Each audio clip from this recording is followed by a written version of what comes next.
Ya, tolak Munaslup, Golkar penuh dukung Erlangga Hartarto. Kemarin juga sudah ada pertemuan 38 DPD 1 seluruh Indonesia Partai Golkar. Ini bertemu dengan Ketum Partai Golkar ya. Apa hasilnya? Kita akan membahas mengenai hal ini dengan dua narasumber. Sudah ada Bang Henry Satrio, analis politik Universitas Paramadina. Selamat pagi Bang Henry. Pagi. Waalaikumsalam. Sehat? Sehat. Alhamdulillah. Ini karena Agustus 1 jadi Agustus langsung merah putih. merah putih. Langsung, Karena ini semangat bulannya berkobar. kemerdekaan Republik Indonesia. Baik, kemudian juga ada Bang Ahmad Doli Kurnia, Wakil Ketua Umum Partai Golkar. Selamat pagi Bang Doli, Assalamualaikum. Waalaikumsalam Bang. Selamat pagi. Assalamualaikum warahmatullahi wabarakatuh. Waalaikumsalam. Terima kasih Waalaikumsalam. Bang Doli Waduh, waktunya.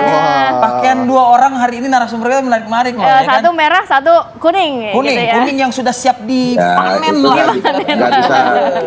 nggak bisa dilepaskan kuning dengan merah putih itu. Oh, gitu ya. Eh. Bang Doli, kemarin juga sudah ada pertemuan di Bali dengan Ketum dan juga DPD 1 seluruh Indonesia. Hasil keputusan atau komitmen apa yang dibuat? Ya, pertemuan kemarin di Bali itu adalah inisiatif dari Ketua DPD ya seluruh Indonesia dengan melihat situasi terakhir ini yang dihadapi oleh Partai Golkar. Jadi pada pertemuan itu tentu kami berdiskusi ya dan meminta informasi perkembangan apa yang selama ini berkembang di Jakarta termasuk di DPP. Apakah itu berkaitan dengan persiapan pileg, pilpres, dan tentu sekarang sudah mulai ada persiapan pilkada. Nah kemudian juga di sana kami membicarakan berbagai kemungkinan dan sekaligus melaporkan bahwa selama 3 tahun, 4 tahun ini kan semua DPD, baik provinsi maupun kabupaten kota itu kan sudah bekerja secara sungguh-sungguh.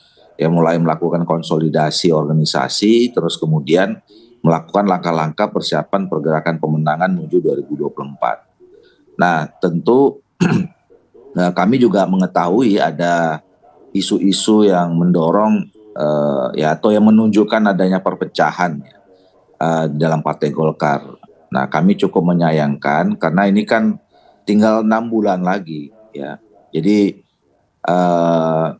pekerjaan yang selama ini sudah kami lakukan di masing-masing daerah itu kan harus accomplish gitu, harus selesai ya sampai di pemilu yang akan datang. Nah oleh karena itu kami menyampaikan kepada DPP ya bahwa DPD ini sekarang ini sedang serius-seriusnya, sedang berada dalam konsentrasi yang tinggi bekerja di lapangan di daerahnya masing-masing. Jadi jangan diganggu dengan isu-isu perpecahan yang itu akan kontraproduktif terhadap apa yang sudah kami kerjakan selama ini.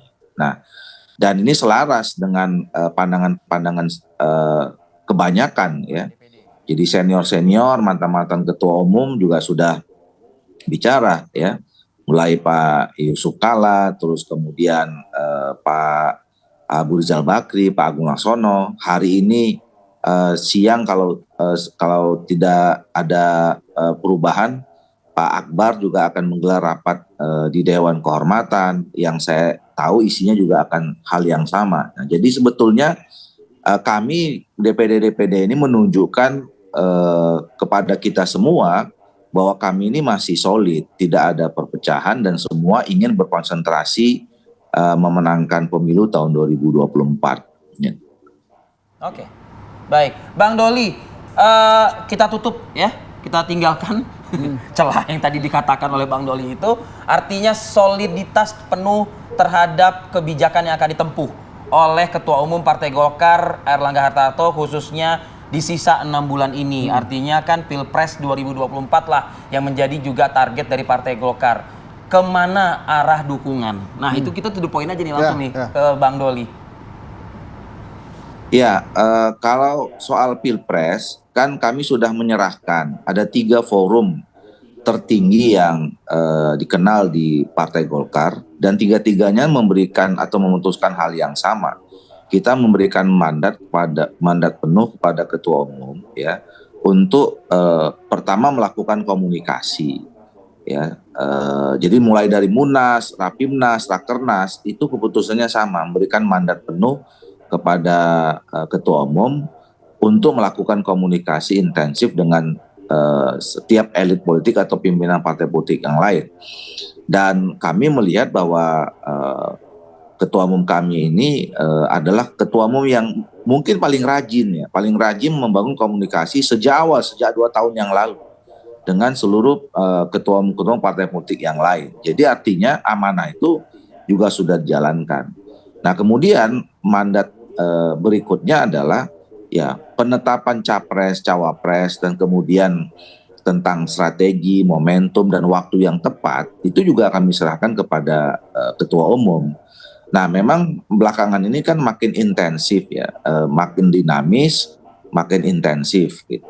Nah memang waktu itu di dalam pertemuan itu adalah pandangan-pandangan atau aspirasi yang berkembang di kalangan ketua-ketua DPD ya.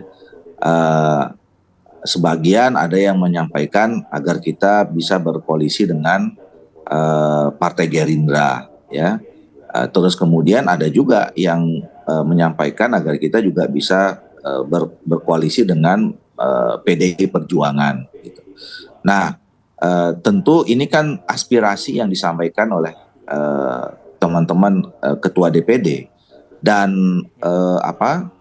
kembali kepada keputusan Munas, Rapimnas, dan Rakernas, ini kan aspirasi yang tentu kemudian harus dicatat oleh ketua umum, menjadi catatan penting untuk dalam rangka untuk menjadikan modalnya berkomunikasi, bernegosiasi, dan kemudian ya mengambil keputusan akhir tentang dari kemana nanti kemudian Partai Golkar ini akan bergabung atau berkoalisi dengan partai politik yang lain.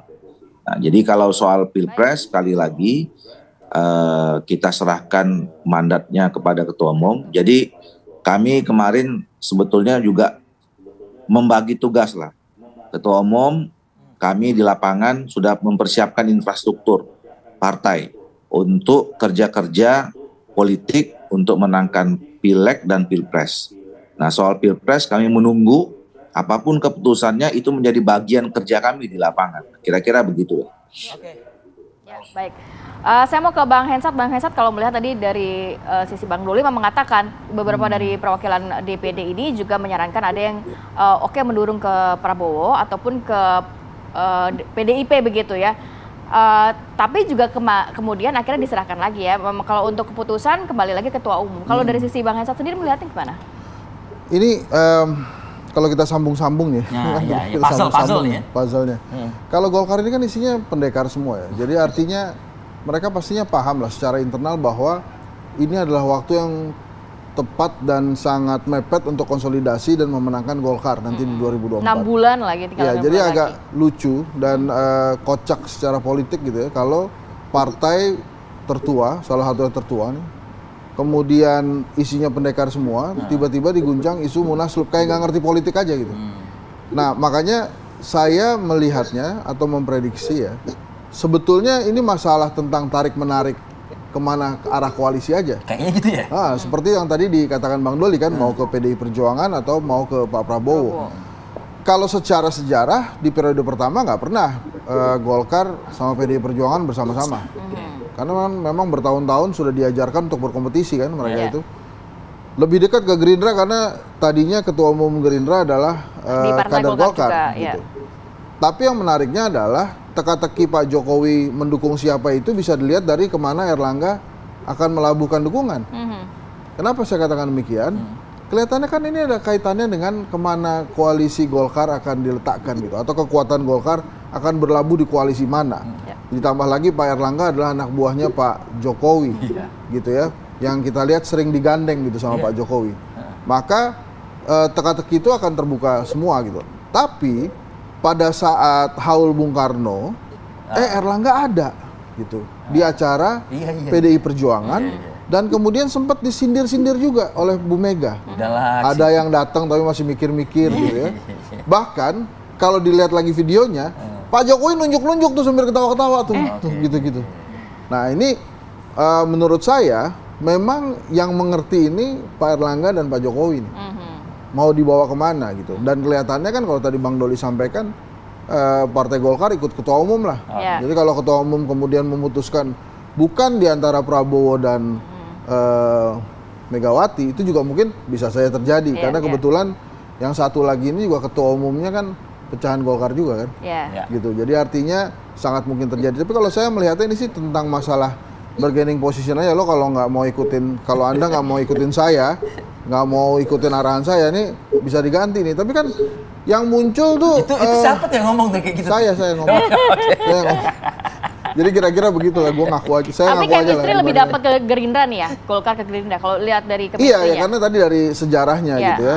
Justru yang menarik yang tampil sebagai calon pengganti Erlangga adalah lagi-lagi orang pemerintah. Waktu P3, Soeharto kan orang pemerintah, digantinya juga sama orang pemerintah. Dan Golkar bukan yang pertama kali kan dicoba untuk dikuyo-kuyo gini, terutama masa Pak Erlangga Hartarto juga sebelum-sebelumnya 2021-2022 kalau saya nggak salah juga ada. Nah sekarang calonnya juga sama seperti yang sebelumnya, ada Pak Luhut dan Pak Bahlil. Yang kita tahu dua-duanya adalah orang dekatnya Pak Jokowi gitu. Terus kita mau cerita apa lagi kalau udah kelihatannya begitu gitu kan.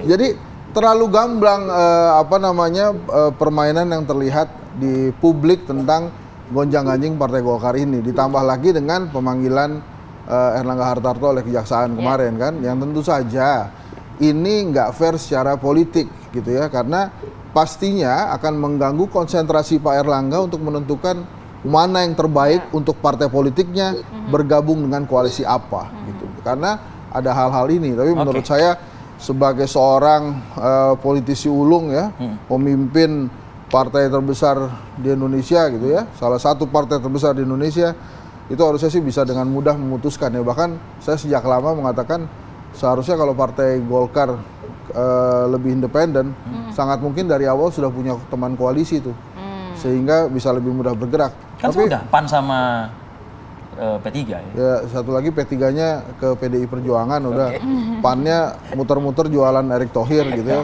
Tapi yang paling lucu tuh kekeh KIB-nya masih ada, tapi bukan tentang pilpres. Jadi menarik dong. Oke, kita lanjutkan ya diskusi kita ya, Bang Doli. Usai jeda pariwara berikut kami akan kembali.